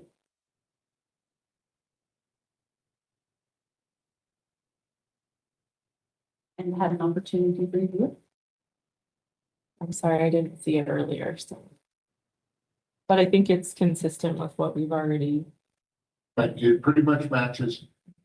Lena went through and did some cleanup, some clarifications, and then I can always add a document, so I offered a few thoughts. So I'm very comfortable with where the document ended up. I think it's good progress in the right direction. I think it's balanced between the appropriate oversight from the board and the authority that the executive needs to run the place. I remember correctly, we discussed most of the revisions at the last month as well, but we wanted to wait for Jameson. I didn't have anything. Okay, just to Chair, yeah, review. I'm happy too. I think it's a good balance. Looking forward to this document, it's gonna be, I'm going to add some further CEO candidates to see that found the balance and everything's right, or so we can go forward. Yeah, I'm pleased with it. Well, Madam Chair, I would make a motion that we approve. Oh, do we have to do that? Okay, sorry, I didn't see this, that action. Okay, I would make a motion It is. to approve the delegation of authority as revised. Okay, we have a motion. Thank you, Ashley. For a second. Thank you, Jameson. We have a motion and a second. Are there any other comments, concerns, questions? Taylor, do you have any questions or concerns about the delegation of authority?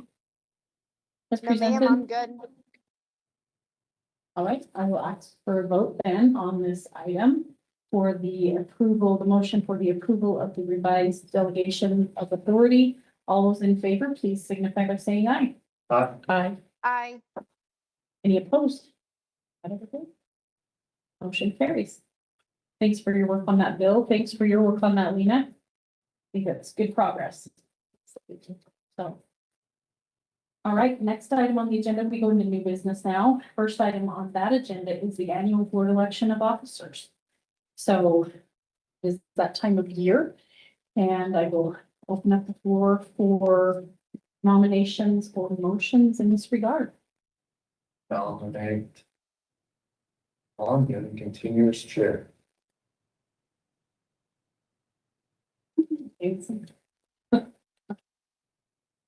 I will second it. What if I don't accept nomination though?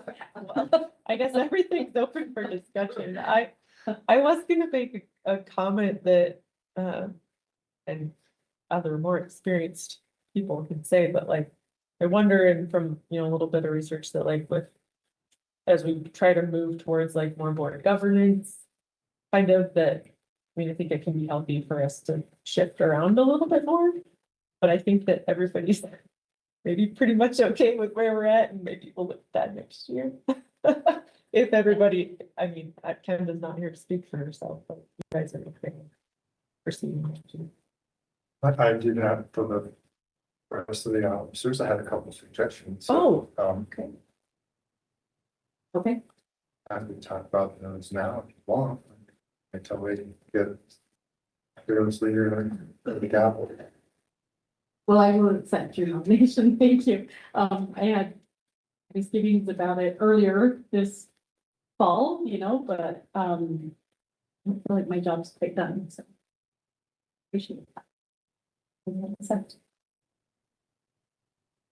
Regarding vice.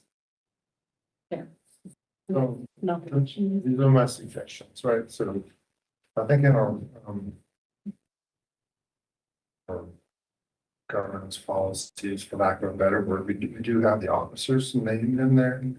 But in the course of talking with a few people, a couple of board members, I have one suggestion for a new position, and then maybe the possibility of splitting secretary and treasurer responsibilities so that we all end up with a role rather than.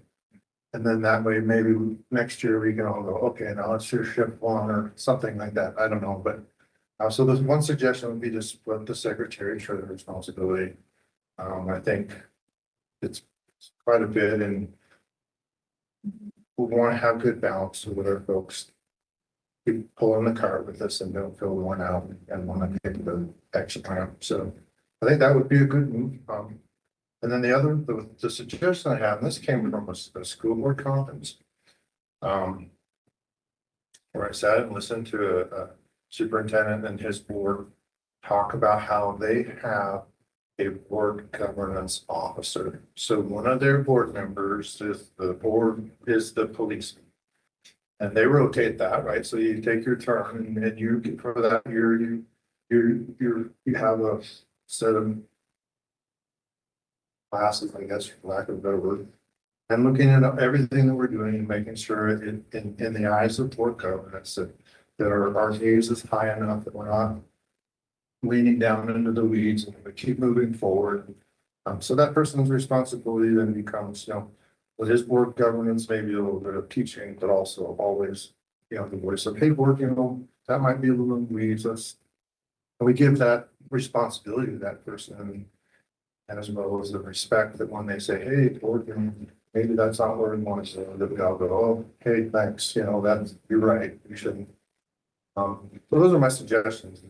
That way we all know the spot and our responsibility, and we have a new thing that maybe helps us navigate some of the things that are coming up, so that we make sure we're looking forward ahead up. And that's all. So I appreciate the suggestion and I'm open to it. I will also add that I like your suggestion to separate secretary and treasurer. I do believe that the job is bigger now than it previously was, and I actually had a call yesterday from our secretary treasurer letting me know that she was perfectly comfortable if someone else would like to take half of that position from her. So I think that it's a good time to shift. So, yeah. So that be, do we want to create the office of board governance officer now? Do we want to consider that next year if we shift things? Or everybody feel I like it. I think especially as we're really trying to kind of focus on how we shift to better governance, I think that that's a really good idea to get somebody to, I guess, really dive into it up front, but it kind of gives over time, everybody a opportunity to do that and like Jameson said, somebody to really kind of focus on that. And then hopefully the rest of us too, to respect that when they bring it to our attention. So if I may, I think that's a great direction here. I think we would want to verify with Lena that both bylaws and articles, Think whether they need to be amended. I'm sure to add that, but Yeah, Yeah. should be in these revision, but I need to just like get all of those and keep on to those sides. Okay, well, if that's the direction we'd like to move toward, oh, sorry. Madam Chair, you have a motion and a second. Oh. You have a motion for you to be chair and a second. Such discussion got sidetracked, so Okay, I think one board should call it. a vote. okay. Thank you. I appreciate the redirection, Doc, I'm going off on tangents. All right, was that a formal motion then, nomination? Yeah, absolutely. Okay, then all in favor of, myself in the position of chair moving forward for next year, please say aye. Aye. Aye. Any opposed? Okay, thank you. I will do my best. I will do my best. For the position of vice chair next, and that will be Mr. Ziegler, who holds that position. all right. Pedro, Vice Chair. You accept the nomination. Sure, I'm happy to fill whatever role helpful. I guess if you don't want that one anymore. But I guess if you're nominating somebody else, that is your statement to say. Okay, Right, we have a nomination accepted. Do we have a second? I'll second. Okay, thank you, Taylor. All in favor of that position being filled by Ashley Tetro, please say aye. Aye. Aye. There's no one to oppose, so motion carries. Thank you. The next question would be, would we like to split secretary and treasurer as suggested, or we want to carry on with? I think it's. I think that's good. Okay, I think so. Then I Would will, like a motion to that effect, Madam Chair. yes, I think that would make. I would think to sense. split the secretary treasurer responsibility between two board members. I'll second. Okay, we have a motion and a second. Any further discussion? And that change our governance documents to represent. All right. No further discussion. All in favor of the motion to split the secretary and treasurer, please say aye. Aye. Aye. Motion carries. In that regard, let's talk about secretary first then. Are there nominations for secretary? Nominate Taylor Gibbon. Ms. Pittman, you have been nominated. Do you accept? Yep, I do. I'm with Ashley. If I've been nominated, I accept. Okay, I will second. thank you. And we have a second. All in favor of Ms. Pittman being the secretary for the board, please say aye. Aye. Aye. Aye. Any opposed? Great, motion carries. Treasurer. Nominations for treasurer. I nominate Ken Tanner. A second. Unless Jameson has. I'll second. She's not here, so we'll just hurry and say she's accepting. All in favor, please say aye. She made it clear she was through with it. Yeah, she's quite comfortable in that role. That leaves us with board governance officer. I nominate, well, first I would make a motion that we add a board governance officer and amend our bylaws as needed. Okay. Any further discussion? Taylor, comments or questions? You good with that? I'm good with it. Then let's vote. All in favor of the change to have a board governance officer as part of the board office, please say aye. Aye. Motion carries. Then we will talk about who to fill the board governance officer position with. I would nominate James Ziegler as our new board governance officer. We have a second. Right, do we have a second? Yes, I second. Sorry, I couldn't come off mute. Thank you. We have a motion and a second to appoint or elect Jameson as board governance officer. All those in favor, please say aye. Aye. Aye. Any opposed? Okay, motion carries. All right, very good, very good. Next item on the agenda would be a couple of contracts for visiting services, visiting service providers that we need to address and review. And I would just like to say thanks for everyone's willingness to jump up and jump in and help the position.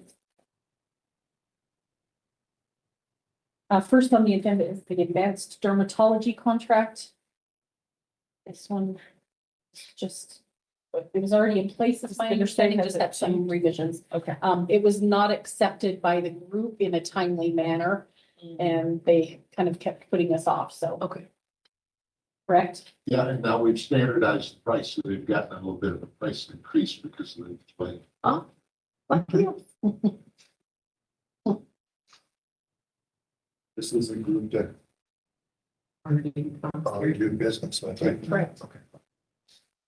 I would make a motion to approve the advanced dermatology contract. Okay, thank you, Ashley. We have a motion. Second. I'll second. You third. We have any further comment? All in favor of the approval of the advanced dermatology contract, please say aye. Aye. Aye. Any opposed? Motion carries. The next one is paintbrush pediatrics. And this one is in the same category as my understanding, just a renewal with dates. Is that correct, Bill? Yes. I would make a motion to approve approve the paintbrush pediatrics contract. Thank you, Ashley, for the motion.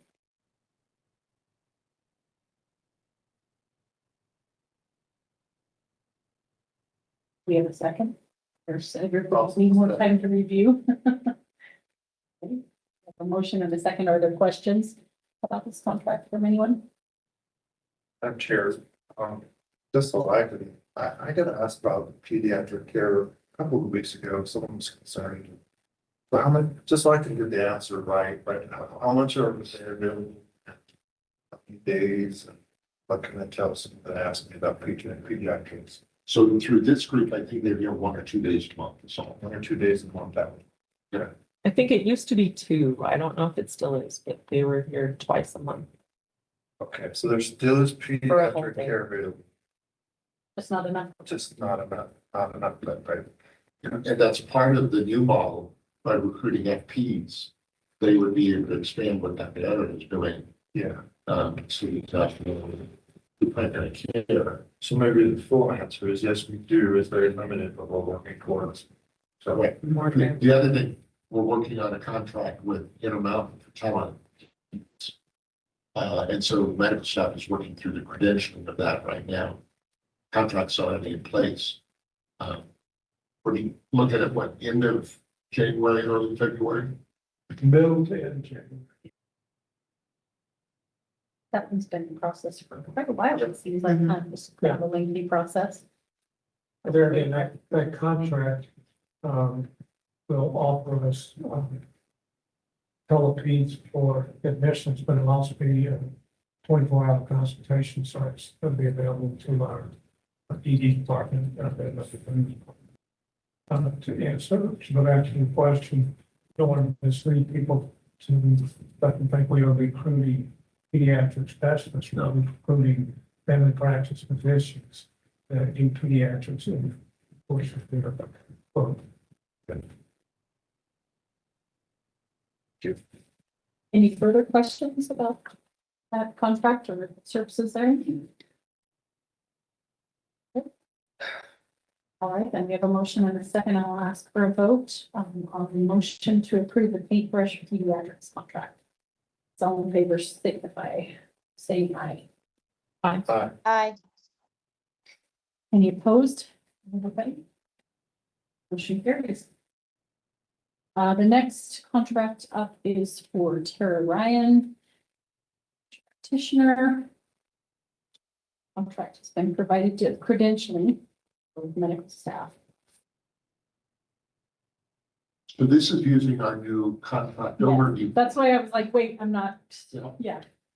Not credentialing, it And is so the Lena and contract. I developed the form. The one thing that I decided I would do verbally was compensation. These, both of the contracts are for what I'll describe as new grad, NPPA. Well, the one is DNP, so a doctor and nurse practitioner. So they are both being offered 130,000, which is consistent with entry level for MGMA for urgent care. They're both being offered a $10,000 sign-on. Tara is only being offered a 6,000 reload because she only wants a 2-year contract. Jacqueline is being offered a 15,000 reload. She's coming from further and has a 3-year contract. But other than that, most of the other elements of the contract are using our normal template, so normal benefit structure. But those were the additional items that the summary sheet didn't include. Thank you. So I'd be curious after the action, any feedback you have as far as the form and whether there's any additional info you'd like to see on it. Whether it made sense. I like the form. I like the form. Yeah. Credentialing will come next. Okay.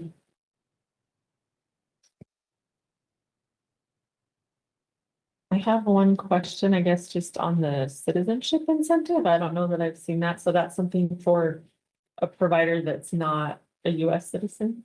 No, sorry.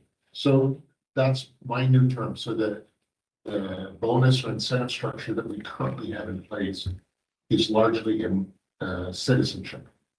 So scores on patient satisfaction, chart completion, that sort of thing. It's not productivity. I'm glad. Normal incentives are productive volume based. Okay. So this is not at all volume based. That's why I Mhm. lumped it into what I call citizenship. Citizenship. Okay. Thanks, Bill.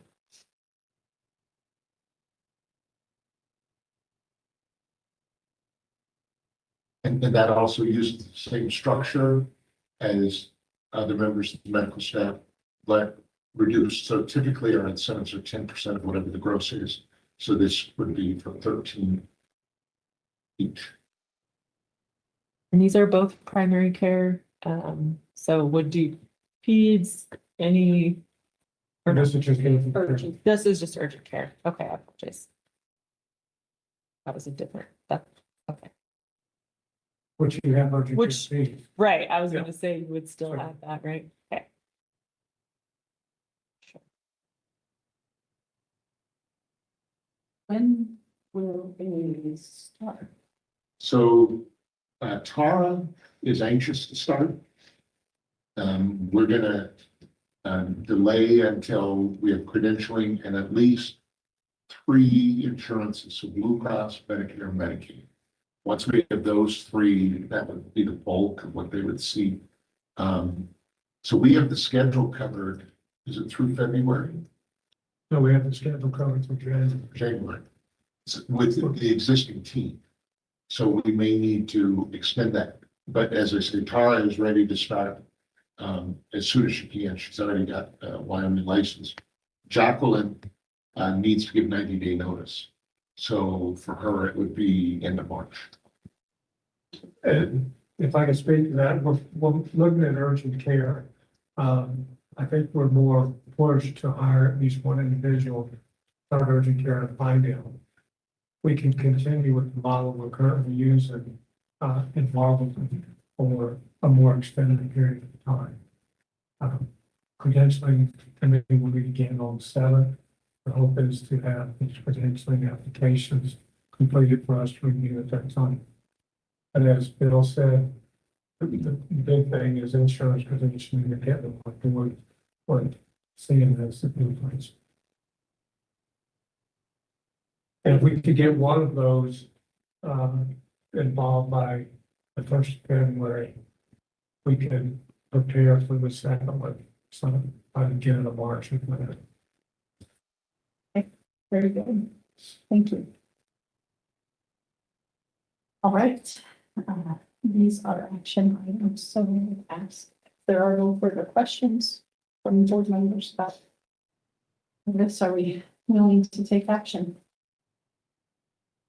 I would make a motion to approve the Tara Ryan contract. Second. Okay, we have a motion and a second. Thank you. Any further questions? All in favor of the motion to approve Tara Ryan contract, please say aye. Aye. Aye. Aye. Motion carried. And regarding Jacqueline Steen, To approve the contract with Jacqueline Steve, EAC. thank you, Jameson. We have a motion. I'll second. And second. Ashley, any further questions about this candidate? All in favor of the motion to approve Jacqueline Steen, PAC, please signify by saying aye. Aye. Aye. Aye. Thank you. Motion carries. One further item, sorry, of new business, and that is FOIA request, of which there have been none this period. So it's on to executive session. This brings us to the end of conclusion of our business this evening.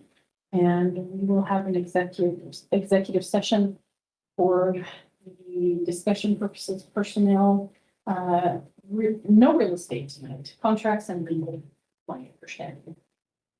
If someone would like to make a motion in that regard. I move to go into executive session for the purpose of personnel contracts. Thank you, Jameson. Second.